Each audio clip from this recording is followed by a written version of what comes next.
c'est pas, je parle pas de religion. Ouais. Je dis tout simplement une famille qui respecte bien, Ouais. qui respecte bien les enseignements de la religion, qui Ouais. respecte le prophète, qui respecte tout.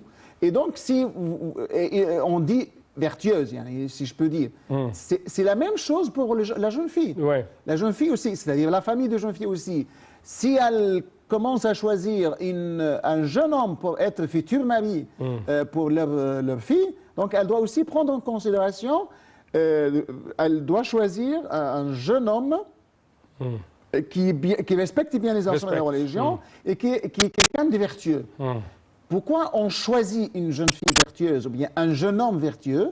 C'est parce que si on a choisi un tel homme ou bien une telle jeune fille, un tel jeune homme et une telle jeune fille, ça aide à avoir une bonne famille, une meilleure famille, puisque les deux, l'un et l'autre, connaissent bien, comprennent bien les enseignements de la religion, connaissent bien et assimilent bien les obligations, que nous allons parler plus tard, les obligations et le droit de chacun, c'est-à-dire le jeune homme comprend mieux les obligations qu'il doit envers son futur épouse, et elle aussi, elle comprend mieux les obligations qu'elle doit envers son mari, et donc il y a les deux à la fois. Le Coran le dit.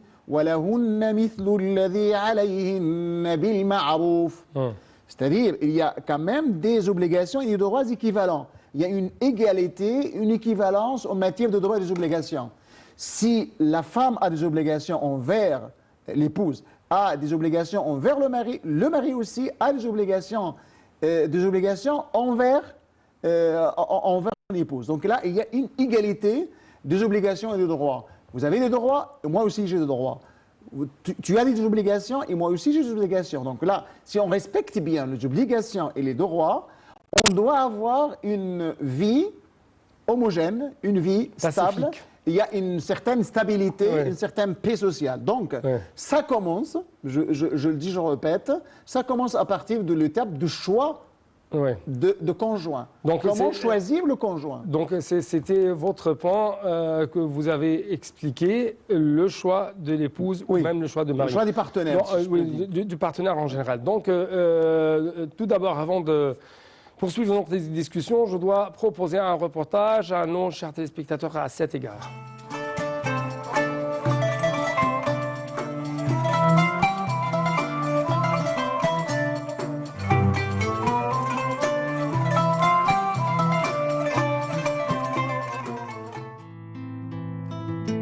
L'islam est venu avec la justice et accordé à l'homme et à la femme, chacun son juste droit. Si les gens œuvraient conformément aux règles de la religion, il y aurait une félicité, un bonheur et l'amour entre les époux durerait. Certes, Allah a fait que la relation entre époux soit fondée sur l'affection, la tendresse, la sérénité et la miséricorde, pour que chacun des deux époux trouve un réconfort auprès de l'autre. Allah dit dans le Saint-Coran, parmi les signes que Allah vous a donnés, ce qu'il vous a créé des épouses, pour que vous trouviez du réconfort auprès d'elles, et il a fait qu'il y ait entre vous affection et miséricorde. La vie de couple se maintient et les deux époux sont heureux quand chacun connaîtrait ce qui lui incombe envers l'autre, et que chacun des deux accomplisse ce qui lui incombe envers lui. Lors de son pèlerinage, le messager d'Allah a fortement incité d'agir avec bienfaisance avec les femmes. Il a dit « Faites preuve de piété envers Allah concernant les femmes,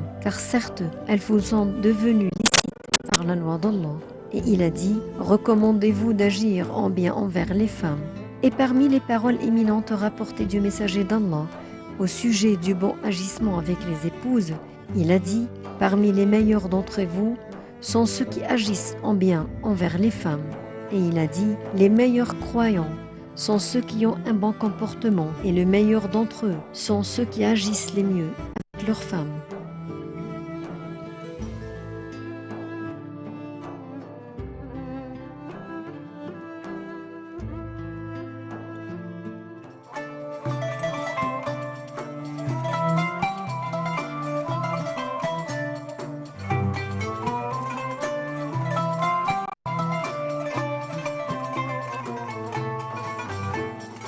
Donc, chers téléspectateurs, notre deuxième point à discuter cette fois-ci, c'est les obligations, les droits.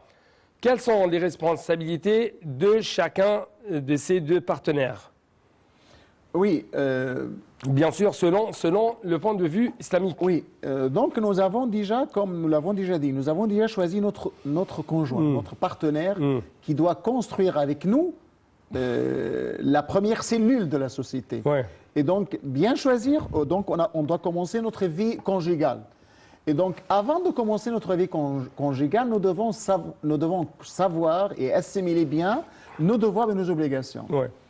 Mais avant d'aborder ce point-là, vous devez quand même essayer de dire, de se dire quand même, de nous dire en nous-mêmes, quel est l'objectif du mariage? Est-ce que c'est uniquement construire une famille? Oui. Mais pour construire une famille, vous devez quand même comprendre l'objectif même de mariage.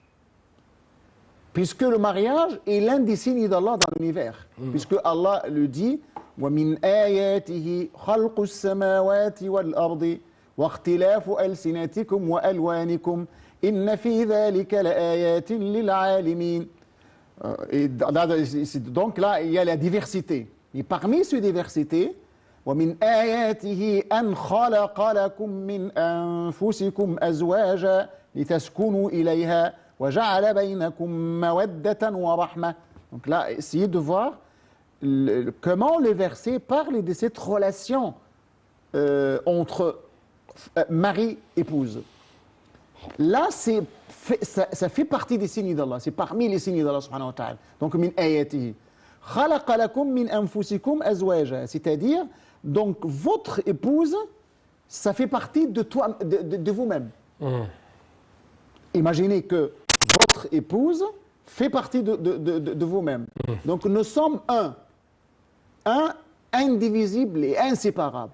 Si la femme comprend cette idée, et si l'homme comprend même cette idée, donc nous sommes avant tout, puisqu'on est devenu couple, puisque vous avez couple, donc on est couple, mais couple légal, puisque le mariage pour nous, c'est le moyen légal pour satisfaire nos besoins, nos besoins sexuels en particulier.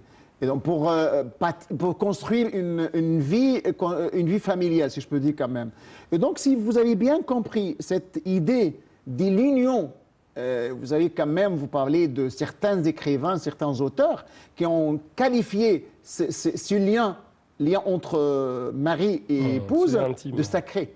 Ouais. Lien sacré. Vous avez, je pense, si je me rappelle bien, Tawfiq al-Hakim qui a écrit Rabat al-Muqaddas. Puisqu'il y a un lien sacré entre les deux conjoints. Puisque,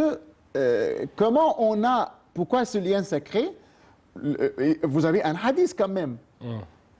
Akhadhtumuhunna bi kalimatillah. C'est quand on a commencé à dire, voilà, contracter le mariage. Comment contracter le mariage? Donc vous avez commencé par Bismillahir Rahmanir Rahim, et enfin vous demandez au tuteur de la femme qu'il vous marie sa fille, et tu acceptes par Allah. C'est-à-dire c'est Allah subhanahu wa ta'ala qui vous a demandé de se marier pour avoir une famille. Donc là, c'est Allah subhanahu wa ta'ala qui vous a demandé. C'est le prophète qui vous a demandé quand il a dit Ya ma'ashara al-shabab man istata'a minkum al-ba'ata falyatazawwaj.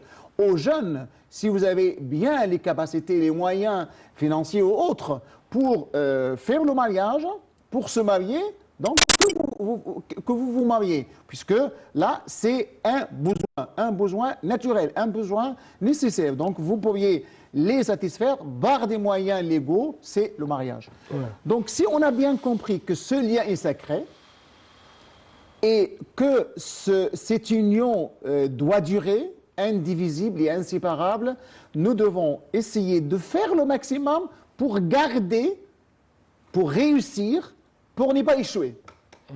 Et le premier point pour ne pas échouer, c'est le respect mutuel. C'est-à-dire réaliser trois choses. Ce que le verset parle de quoi? Parle de mawadda, sakan, taskunu ilayha, وَجَعَلَ بَيْنَكُمْ مَوَدَّةً وَرَحْمَةً. Donc vous avez trois éléments principaux dans la vie conjugale. Si l'un d'eux manque, la vie conjugale va s'écrouler. Vous parlez du sakan, donc là, quand je sérénité, la sérénité ou... c'est plutôt un certain repos, une certaine sérénité, si je peux dire quand même, une certaine quiétude, du calme et de l'affection, de l'amour, tout ça. Tout ça, on peut le trouver. Le Coran ne parle pas de hubb, ne dit pas de l'amour. وَجَعَلَ بَيْنَكُمْ مَوَدَّةً وَحُبًّا مَوَدَّةً وَرَحْمَةً. Pourquoi ces termes coraniques en particulier? Parce que le mot mawadda, c'est plus général, c'est plus profond et plus raffiné que le mot amour.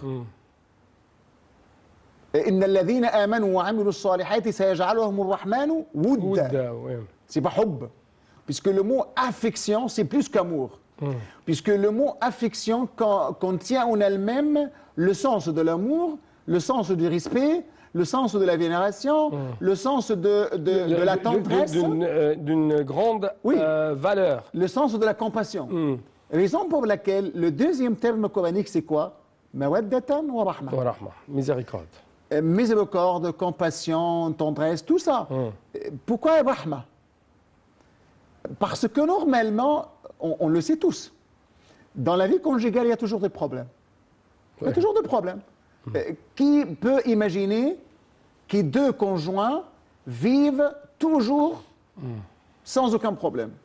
Par expérience, vous et moi et tout le monde, il y a toujours des problèmes.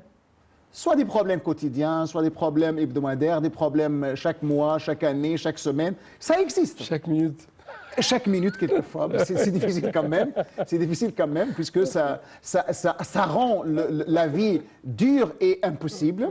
Et donc là, dans ce cas-là, il y aura d'autres choses. Mais de toute façon, il y a toujours des problèmes. Et donc, s'il y a des problèmes, donc on doit agir comment? Comment agir pour résoudre ce problème? S'il n'y a pas de miséricorde, s'il n'y a pas de compassion, les problèmes doivent s'aggraver. Raison pour laquelle vous avez un hadith très important du prophète Mohammed sallallahu alayhi wa sallam. Puisqu'il y a toujours le problème. Puisque l'homme, quelquefois, ou la femme aussi, peut... tu souris, donc il y a quelque chose quand même. Et donc, l'homme, quelquefois, ou bien la femme aussi, peut avoir certaines remarques, bien certaines réserves, pour ne pas dire des tests, quelques comportements, tels comportements, la femme de la part de son mari et le mari de la part de son épouse. Ça existe. Moi, je déteste quelquefois un certain comportement dans ma femme, auprès de ma femme. Et ma femme, la même chose. Donc, puisqu'il y a une certaine réciprocité. Et donc, qu'est-ce que nous devons faire? Le prophète le dit. Simplement. Oui. Nous devons tout de suite s'arrêter devant cette question. Qu'est-ce que notre prophète a dit à propos d'un comportement que je déteste à l'égard de mon partenaire? Ou le contraire. Ou le contraire. Donc, c'est ce qu'on va savoir, mais je dois vous donner une toute petite pause en visitant une mosquée monumentale.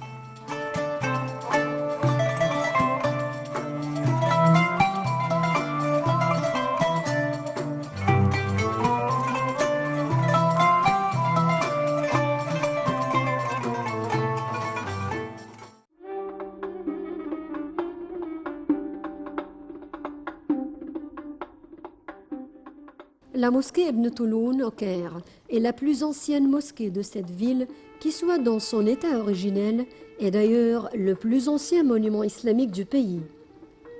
C'est aussi la plus vaste en termes de surface au sol. Elle se trouve non loin de la citadelle de Salah ad-Din et de la mosquée du sultan Hassan. Elle a un minaret en forme de spirale qui rappelle celui de la grande mosquée de Samarra en Irak. Sa construction a été ordonnée par Ahmad ibn Touloun, gouverneur abbasside d'Égypte, qui gouverna le pays de manière pratiquement autonome de 868 à 884. Selon l'historien Al-Maqrizi, la construction de l'édifice commença en 1876. Une inscription date son achèvement de l'an 2065 de l'Hégire, c'est-à-dire l'année 879 de notre ère. Les travaux de construction de cette mosquée ont duré 2 ans. La mosquée consiste en une cour intérieure d'environ 92 mètres carrés, au milieu de laquelle se trouve un dôme supporté par un tambour octogonal reposant sur une base carrée, avec 4 entrées arquées et une fontaine pour les ablutions au centre.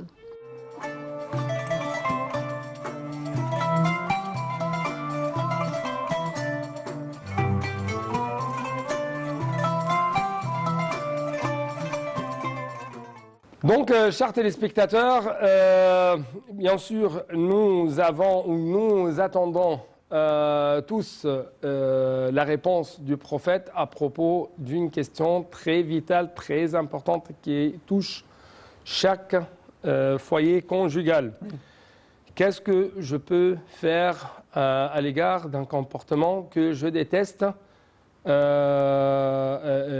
bien sûr, dans le comportement de mon mari ou de l'épouse ou quelque chose comme ça.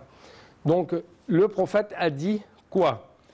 Oui, le hadith du prophète sallallahu alayhi wa sallam est tout à fait clair à ce propos. Pour dire, nous sommes un couple. Et nous avons déjà, chacun a ses traits caractéristiques propres à lui. Et nous avons des points positifs et des points négatifs. Ouais. Si j'ai pris en considération uniquement les points négatifs, donc la vie ne va jamais durer. Ouais.